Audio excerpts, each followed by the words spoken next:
Riding the tiger.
I think I'm in your stream now. I think it's loading.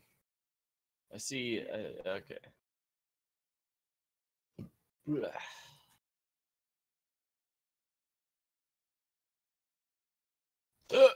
Excuse me.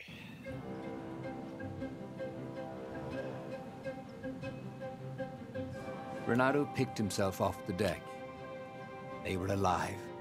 We have to get to my private ship, she said. Do you trust me? I guess I must, he said. You go on ahead. Clear the path, she said.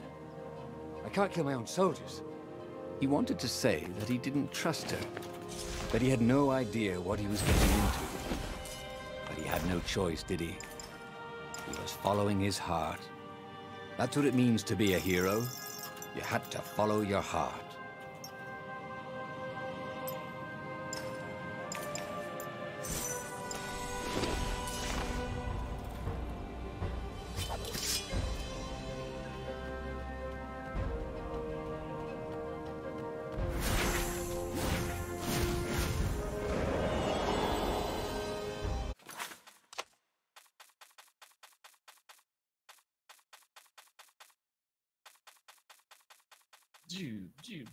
Do, dash, doom, ding, boom, bang, boom, pow.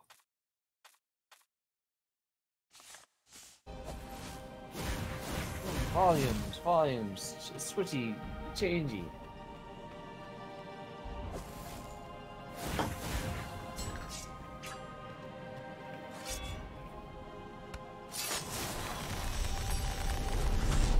Maybe I should follow my nose, thought Renato.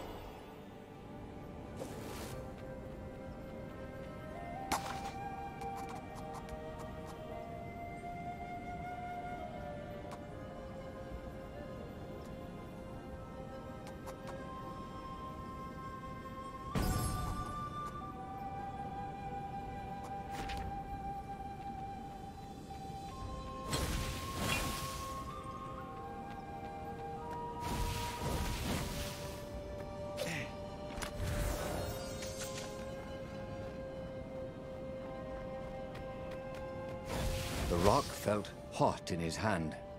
He could feel its secret power.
What else could you hook?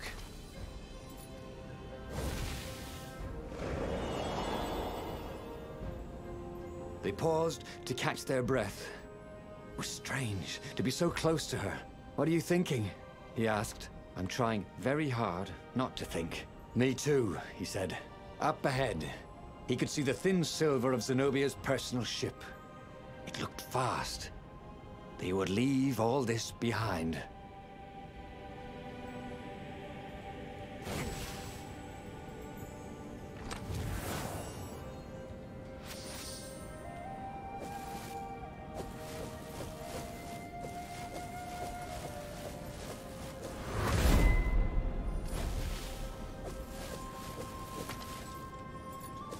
Okay, let's get this over with, and we can all go home. Well, not you, just me.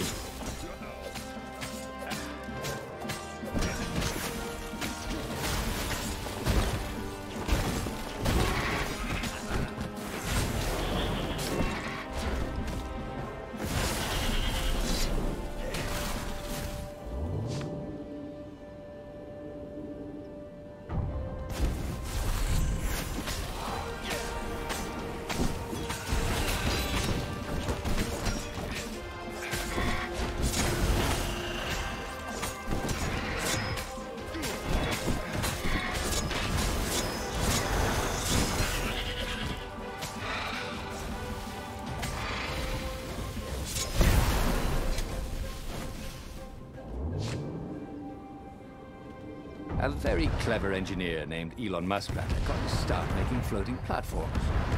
Not many people knew that.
As they reached her ship, Renato suddenly felt a sharp pain in his stomach. He was surprised to see a crossbow bolt sticking out of it. I was going to lead the Empire to a secret base, said Lapino. But no, you had to screw up my plan because you still got a thing for her. Renato stared at Zenobia. The kiss. Was it real? She said, with a look of indescribable sorrow. She gestured and said an arcane word, and Lapino went flying into the abyss, screaming, "I'm telling your father!"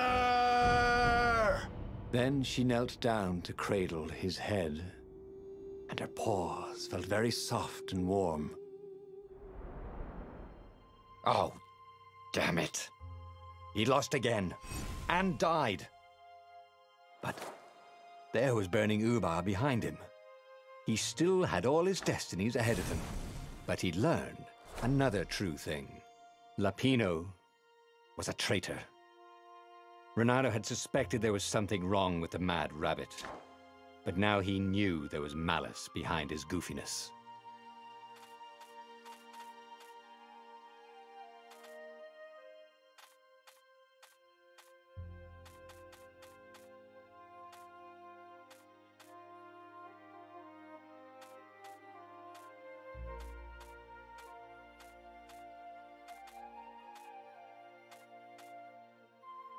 He knew enough now, he thought.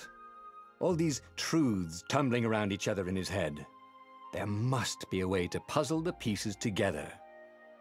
If he used everything he knew, he could discover a new path to destiny.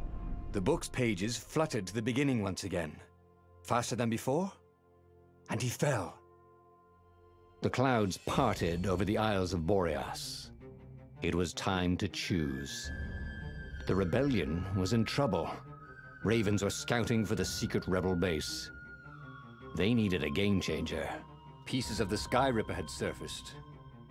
Renato knew that using it could go catastrophically wrong, but he was sure he could figure out how to use it safely. Also, a temple had risen out of empty desert. The Iblis stone was hidden there. It was a dangerous artifact. It could corrupt its user into a bloodthirsty monster. Maybe he could find a way to use it, to take its power without surrendering to its wickedness. And also, his old friend Lapino needed rescuing.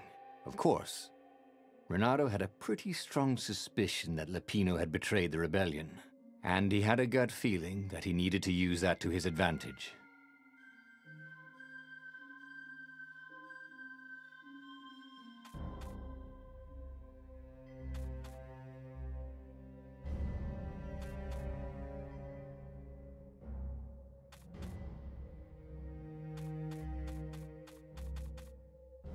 Renato finally realized that Lapino was a traitor to the cause, and maybe Renato could use that somehow.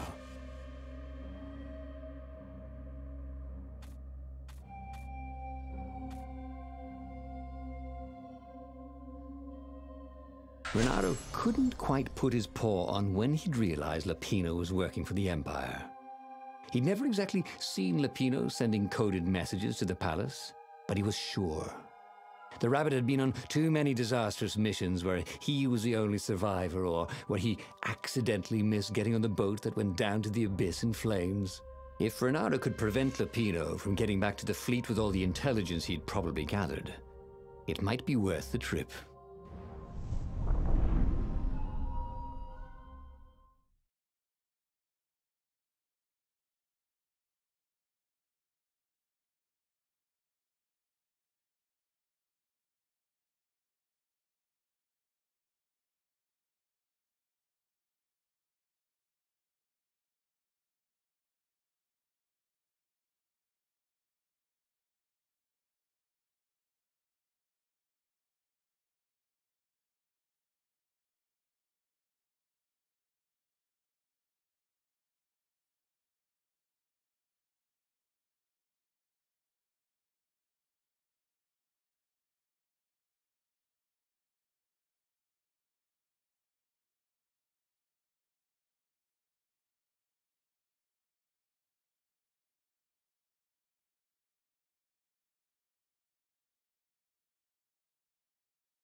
The clouds parted over the Isles of Boreas.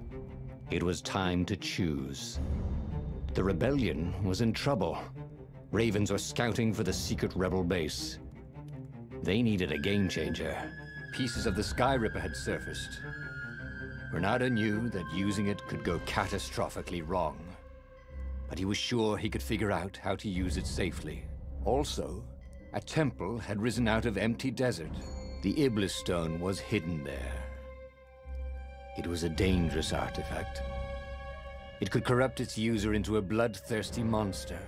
Maybe he could find a way to use it, to take its power without surrendering to its wickedness. And also, his old friend Lapino needed rescuing.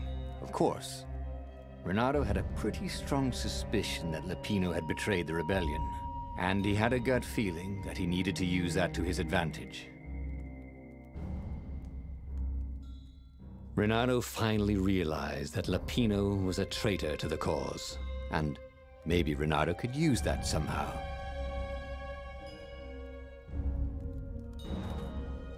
Renato couldn't quite put his paw on when he'd realized Lapino was working for the Empire. He'd never exactly seen Lapino sending coded messages to the palace, but he was sure. The rabbit had been on too many disastrous missions where he was the only survivor, or where he accidentally missed getting on the boat that went down to the abyss in flames.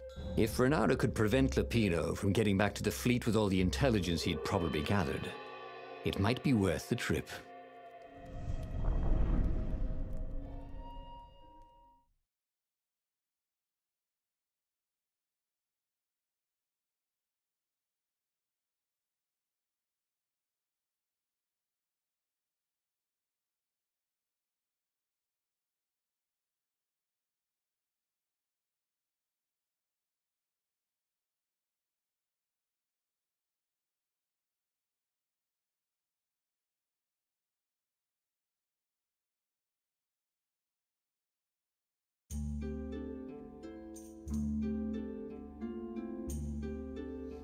How had they come to this?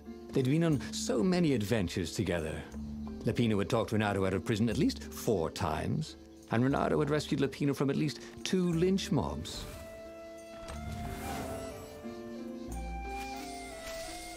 Renato wondered who was leaving chests of sword-crafting supplies around. He wanted to thank him.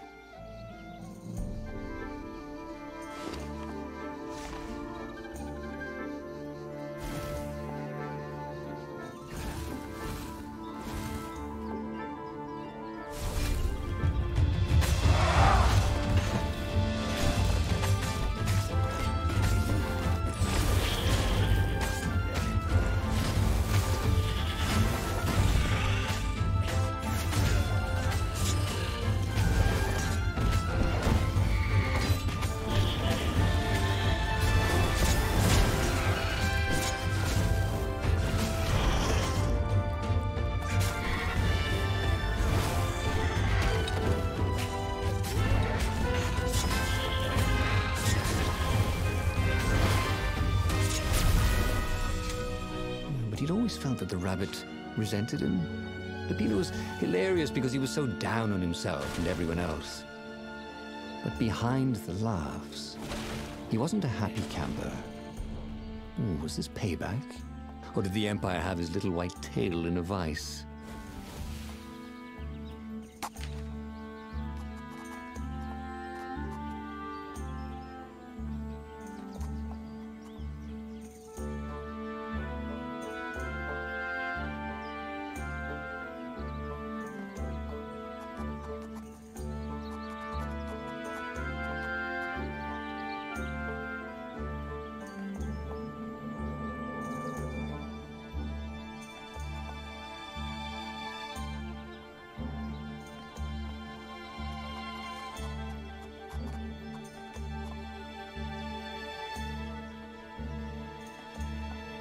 Nice.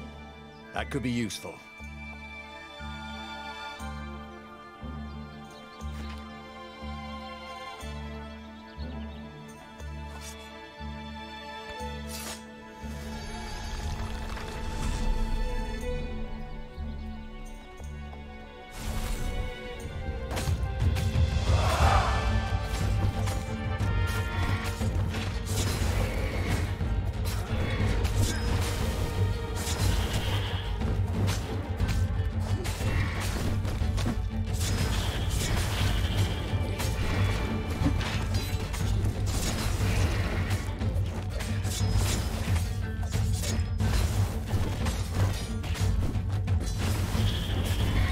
Those flames really bring out your eyes. Ravens were landing everywhere from dropships. He'd better get moving. If they got to Lapino first, the rabbit would give the Empire all the intelligence he'd been stealing from the rebellion, and they'd probably give him a medal. He'd have to be very careful about how he played Lapino. At the slightest hint of danger, the mad rabbit would take off like a rabbit.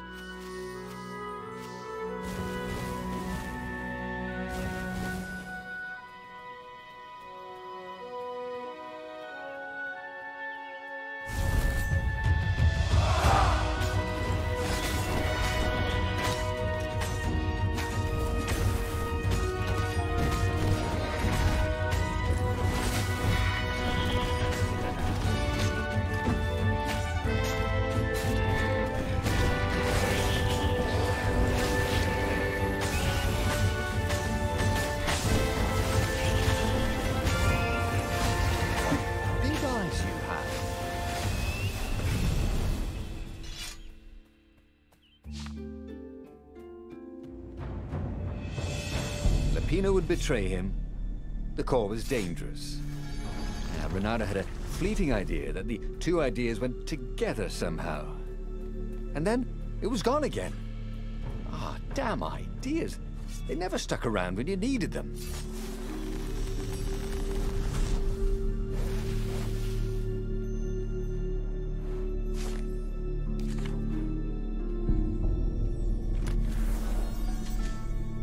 This one looked familiar. Had he lost this one in a card game? Welcome back, he thought.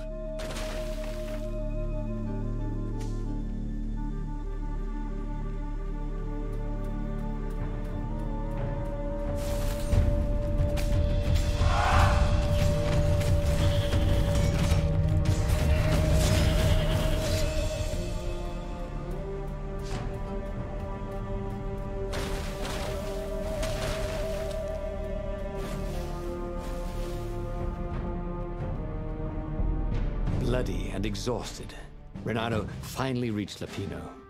The rabbit was practicing shuffling his favorite deck. Now that he knew what the rabbit was, there were a few things about him that Renato didn't find so amusing anymore. You sent me an urgent message saying that you're in danger. Oh, I am. The ravens are coming.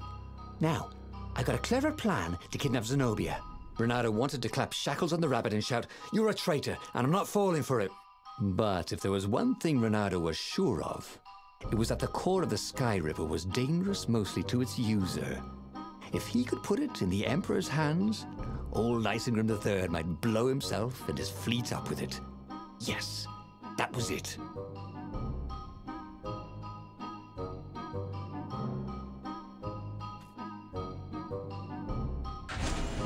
Renato felt like a real hero, brave and smart. He told the rabbit all about the Sky Ripper's God's Eye core. "I'll go get the core while you attack Zenobia," he told the rabbit. "Oh, wait, I've an even better idea. I'll get the core and you attack Zenobia," said the rabbit. "Right, yeah, that is better," agreed Renato. Perfect. The traitor would make sure the Emperor got the core. Now Renato just needed the Emperor to use the core. If he could only get something that the Emperor wanted very badly. Zenobia. He could save her and bait the Emperor at the same time.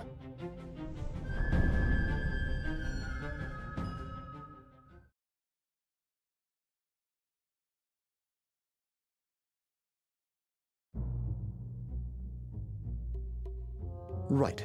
Now, all Renato had to do was fight his way through Zenobia's invading troops, sneak onto her ship and into her bedroom, and kidnap her without any of her dozens of guards alerting her. Then, he would rely on her love for him to convince her how evil her father was, so she'd run away with him instead of going back to her father, who was going to blow himself up. It did sound a little risky. But Renato had a feeling it would work out somehow. It always did.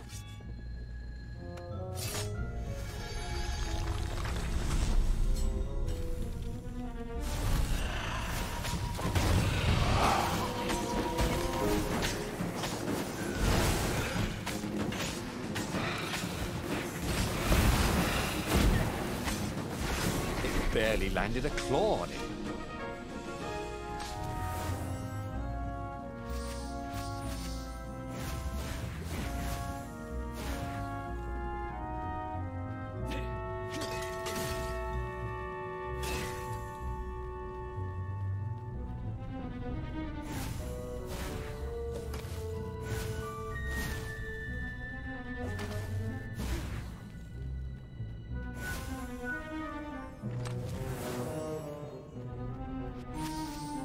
This chest was really awesome.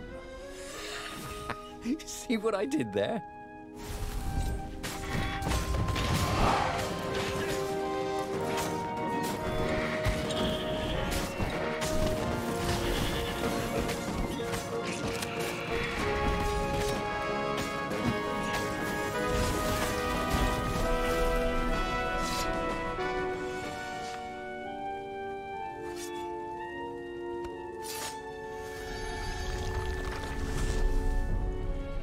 Well, they really needed to redecorate anyway.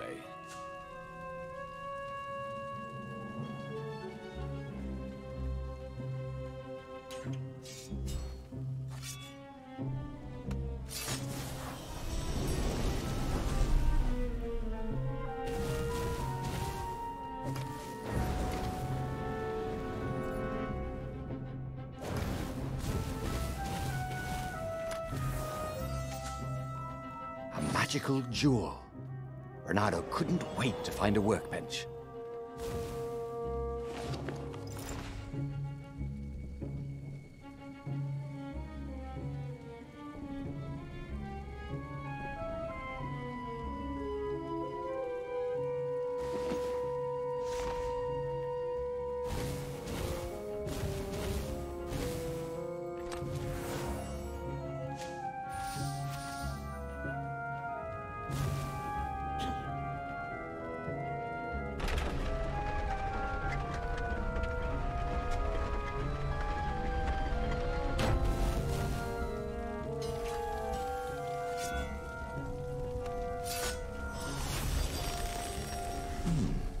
He hadn't noticed that path before.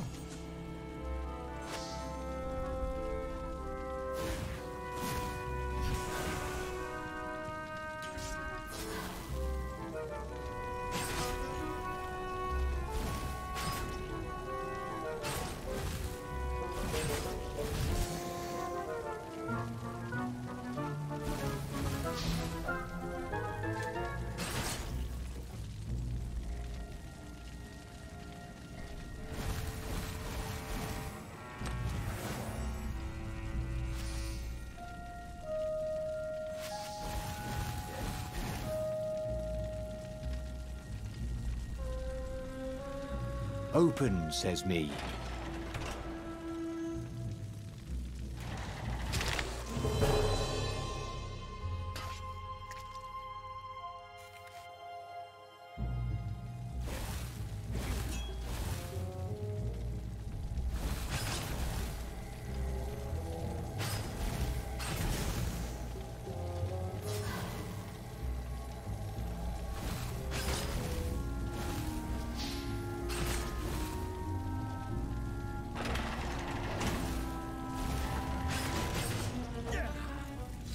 Two eyes good.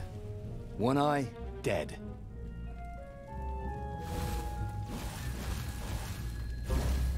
Bernardo was halfway to Zenobia's encampment when Lapino showed up.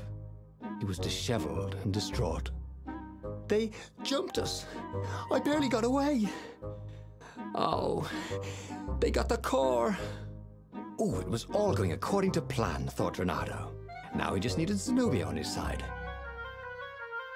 Yes, that was even better. The Iblis Stone. Zenobia could get it. And then the Emperor would have to pursue them.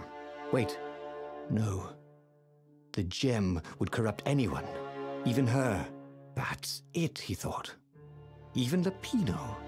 Even though Lapino was already a traitor. It would turn him against his secret master, the Emperor. He would try to make himself Emperor. And the Emperor would have to defend himself with the core. Boom. He was a super genius.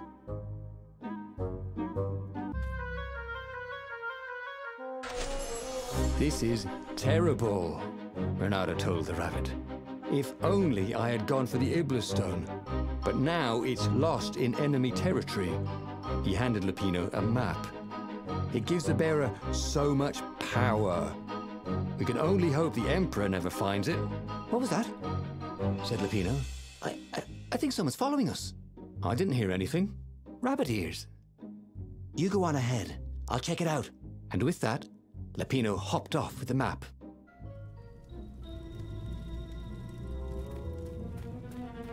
People had laughed at the government workbench placement program, but you could see the benefits everywhere.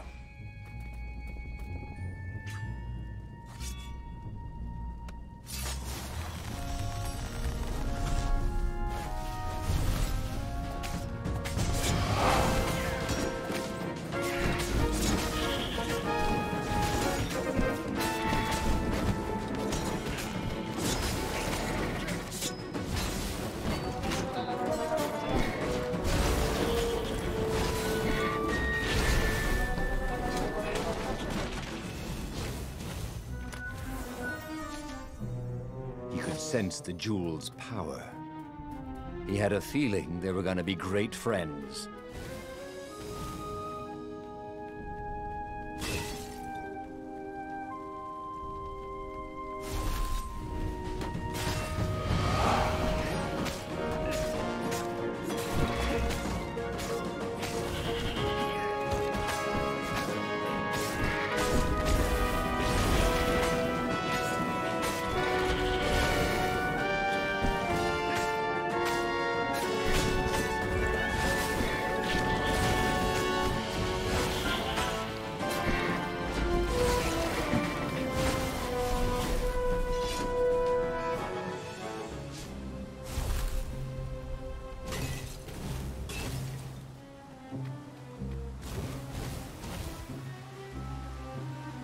Renato slinked through Zenobia's ship, making no sound at all. She was curled up on her bed. He'd forgotten how beautiful she was, how sleek, how soft. He tapped her on the shoulder with his sword. She was made of smoke, and he noticed he had a very solid blade to his throat. "Did you really think you could capture me?" purred a familiar voice. "I just wanted to chat," said Renato. "Did you ever wonder why the Emperor adopted you? He needs a sacrifice, someone who truly loves him, to make a bargain with the lost gods." "That's a vicious lie. He wants to bring them back." That's crazy. Why would anyone..." "They could make him immortal, an eater of souls." And with that, her eyes widened. She understood. Renato told her how he had rescued a priest whose order had been massacred, how he had slept in a burnt village. At midnight, the Emperor's victims had come to him in his dreams to tell him of the hideous eldritch rituals they'd been sacrificed in. He could still see those kittens and puppies, their wide, sad eyes, their moist noses. "You can't prove that." "I've got a witness at the observatory."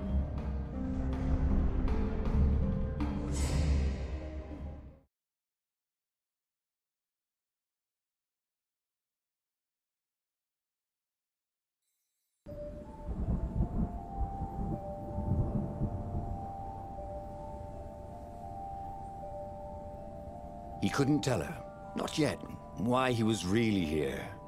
He didn't want her to be anywhere near the fleet when her father blew himself and Lupino up. So he told her about how the Emperor's obscene rituals had raised ancient artifacts out of the land. How he'd followed the appalling trail of the hideous horrors His Majesty had perpetrated for the sake of his own immortality. "Any of this ring a bell?" he said. "He told me it was all lies." "You've always known when I was lying.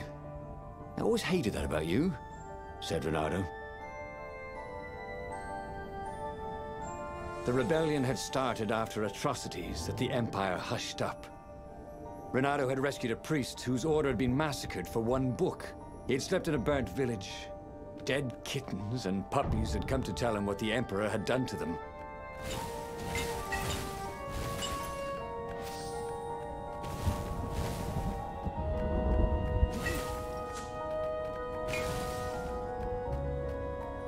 He was sort of yanking his own chain, wasn't he?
For a moment, I wished that somebody had been watching.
Don't you think I'd know if my father started practicing black magic?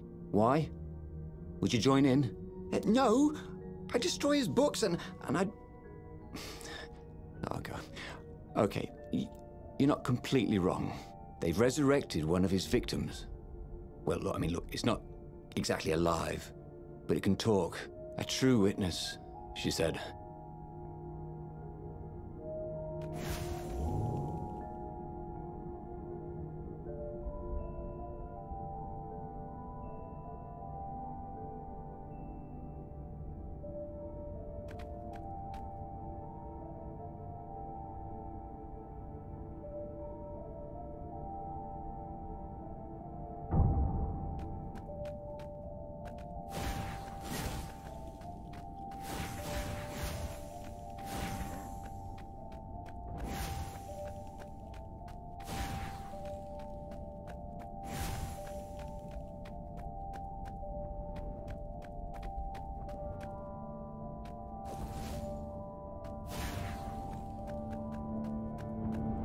No skateboarding, the sign said.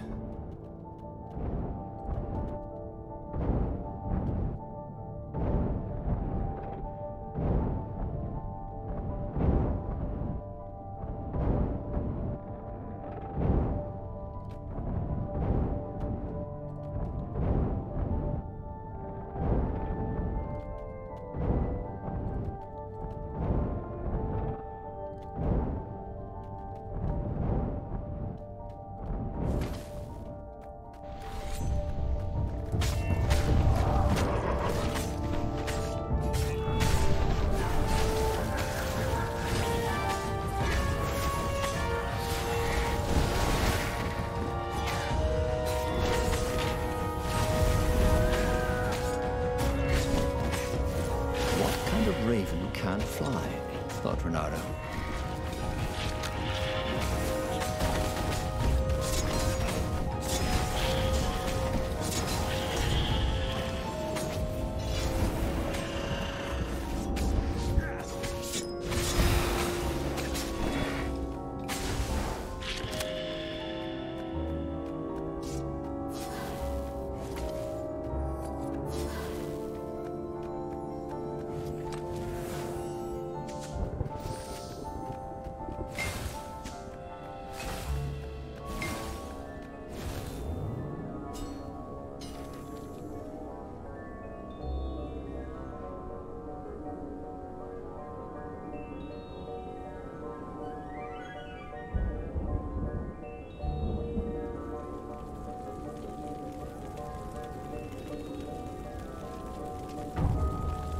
was practically sure he'd find something useful in one of these things.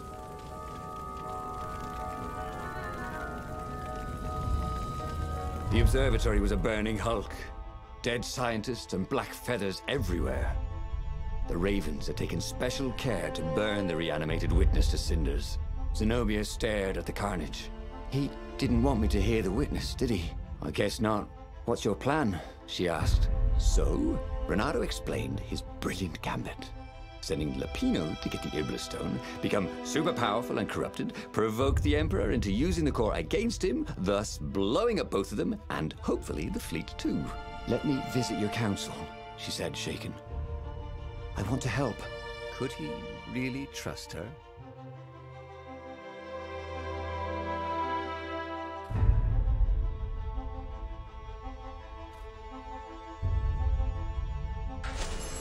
He'd done it. He'd made Zenobia see how evil her father really was. He wished she didn't feel this urge to join in the rebellion. After all, he'd taken care of the Emperor, right? Yeah, but she'd always been conscientious like that. She told him she had to go somewhere first. So Renato gave her the location of the secret base, and they agreed to meet in the ruins. He had a very good feeling about this.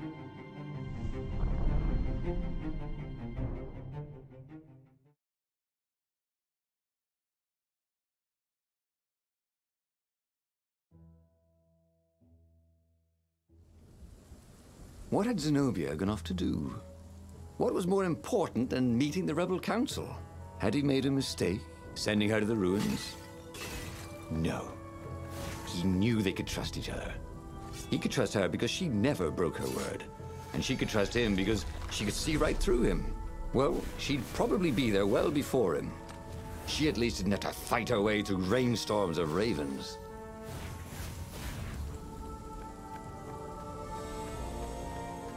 It was definitely easier to fight inanimate objects.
He missed her.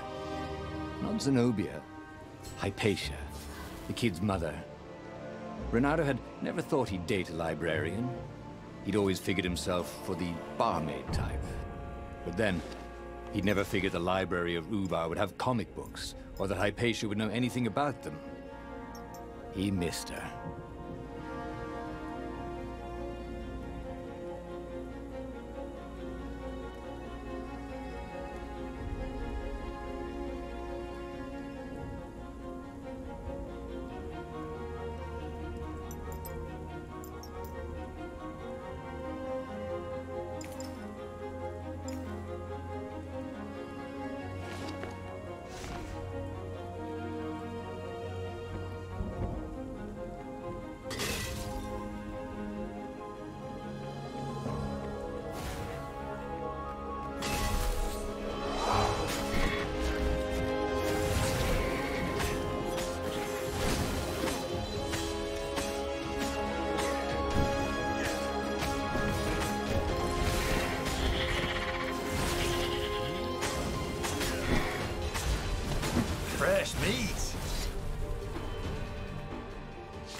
Sweet. You could use this material to craft a spork. Or a sword.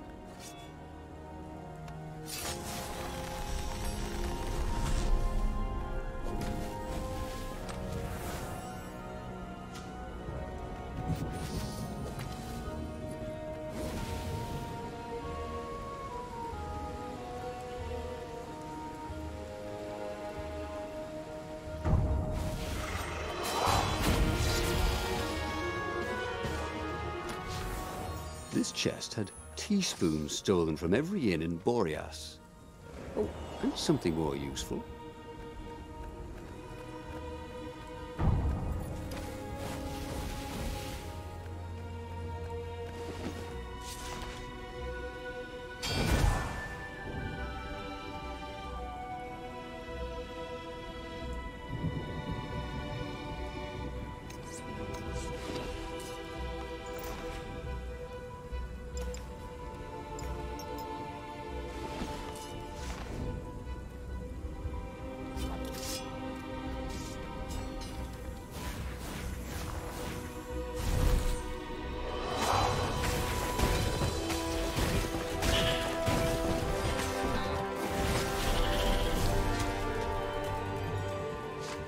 As he came around the bend, there was Lupino, unconscious on the side of the path.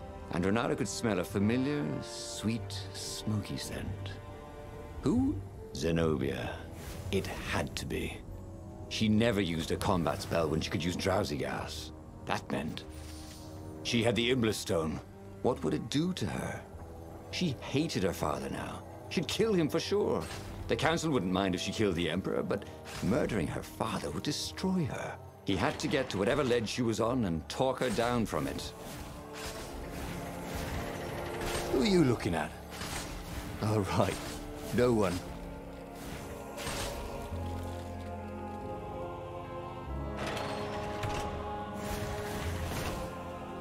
The long stairs. So he was close to the rebel base. Nothing was on fire. So far, so good.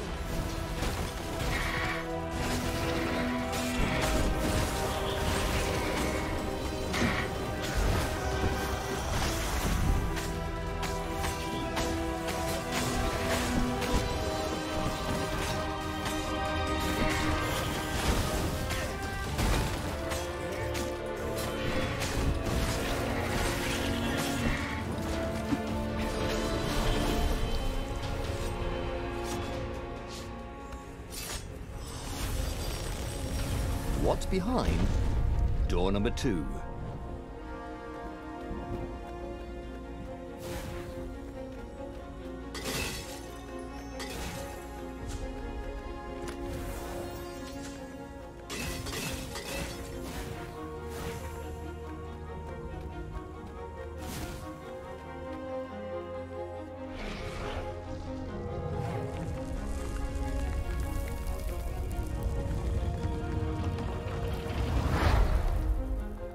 Everyone in the council chamber was dead. Zenobia stood shivering in the courtyard, drenched in blood. Why?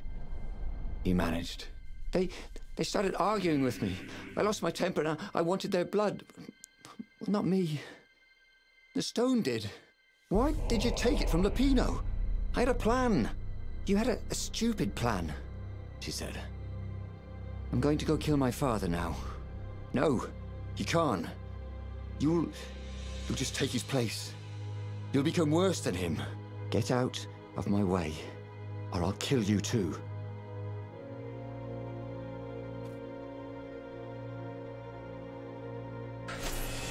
You won't kill me, he said. And I won't let you kill the Emperor. Enraged, she raised the sword. You hate him too? He could sense the Iblis Stone, yearning for his death. But she didn't strike. If you kill him, he'll destroy you. I know you. Shut up! She shouted, her sword trembling. I won't lose you again. Not for anything. Get away from me, he said, and he was very close. I can't lose you again. And he was in reach of her sword now. I hate him! I hate you too! I love you, he said for the very first time. And then she was weeping. He was holding her, The sword had dropped from her hand. He glanced at the Ibla stone. It was no longer the black of the void. It looked like coal. No. It glowed, like a cinder. It was crackling, burning, crumbling into ashes. "You've always loved me, haven't you?" she said. She was weak. The stone had taken so much from her. "Always," he said. She staggered as he helped her up. "Let me take you away." "Where?" "The island of Avalon. The sisters will heal you." "He'll follow us." "Then we need the Farfarer, the fastest ship in the Empire."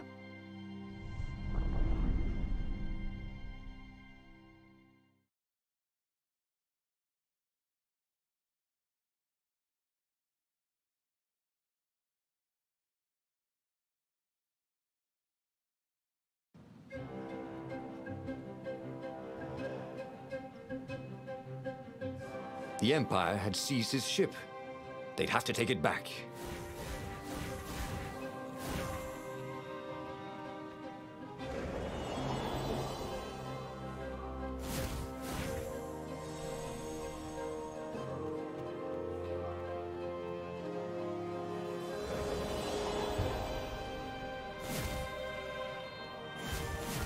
The portal was heavily guarded. It must go someplace they really didn't want him to go.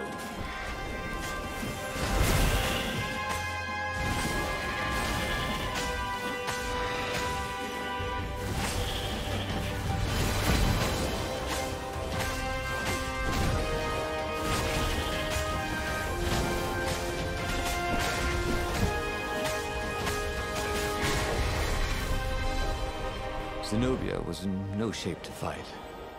But he'd never fought so well. He wasn't fighting for money or loot or a cause. He was fighting for her. For them. His sword danced, his feet flew, and the ravens recoiled from his ferocity.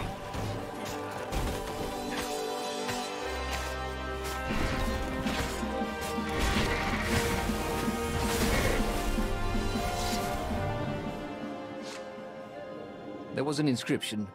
No spitting.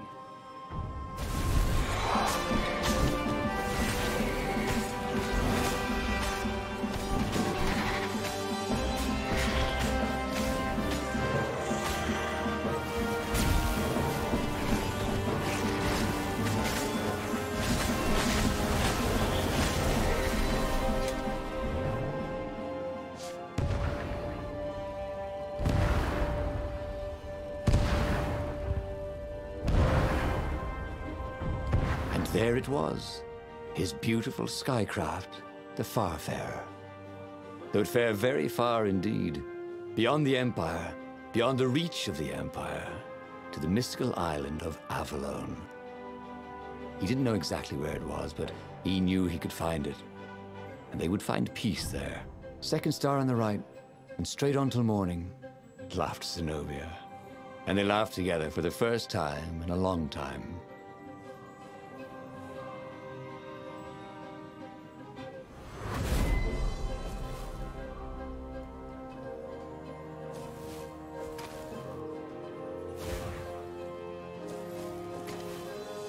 He'd once met a pirate captain who used hooks to get around his ship. What was his name again?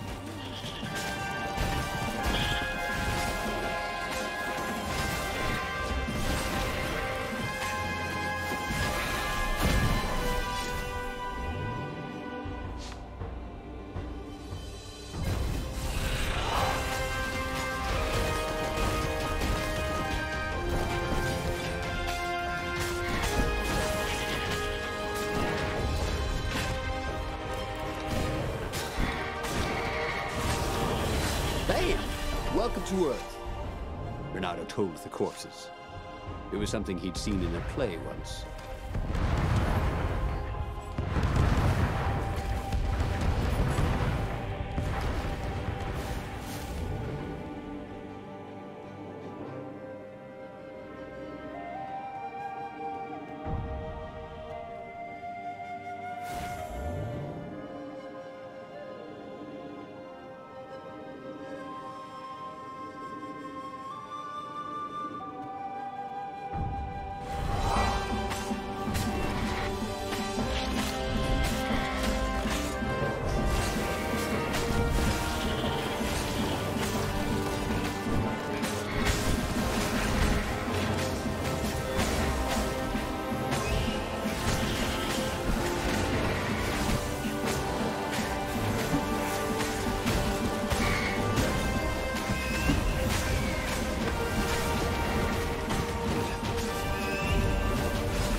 This was much easier than free climbing.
But they did not go unnoticed.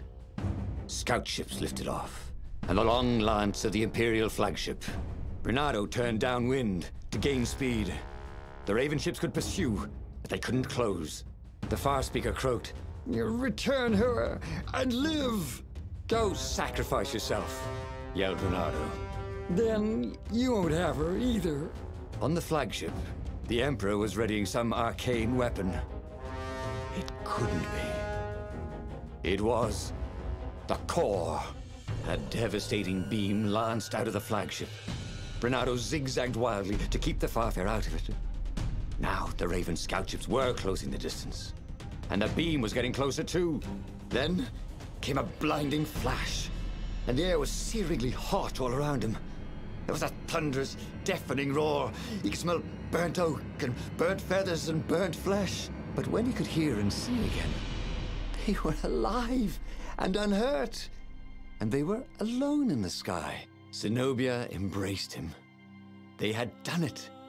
Through luck and through love, they had won the war. "Avalon, here we come," he said as he held her arms wide in the prow of the boat and let her feel its speed. Maybe the real Avalon is wherever we're together, she said.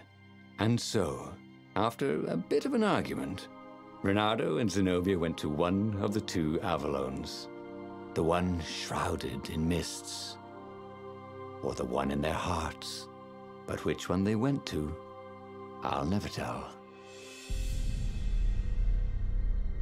He'd done it. He'd forged his own destiny. Well, he hadn't actually done it, but he knew what he would do.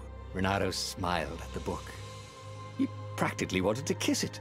The kid's sacrifice hadn't been in vain. He'd saved the book and saved the world.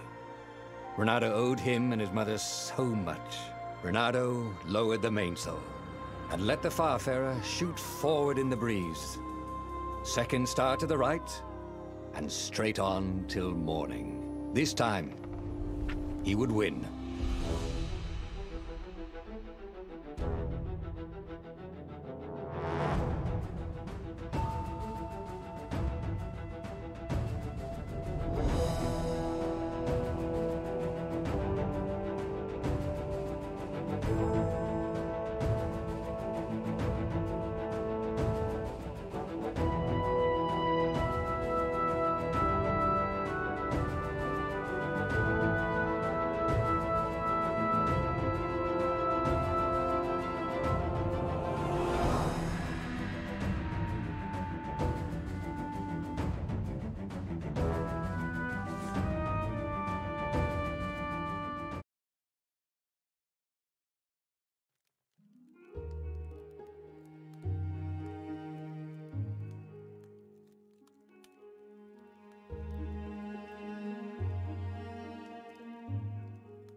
The clouds parted over the Isles of Boreas.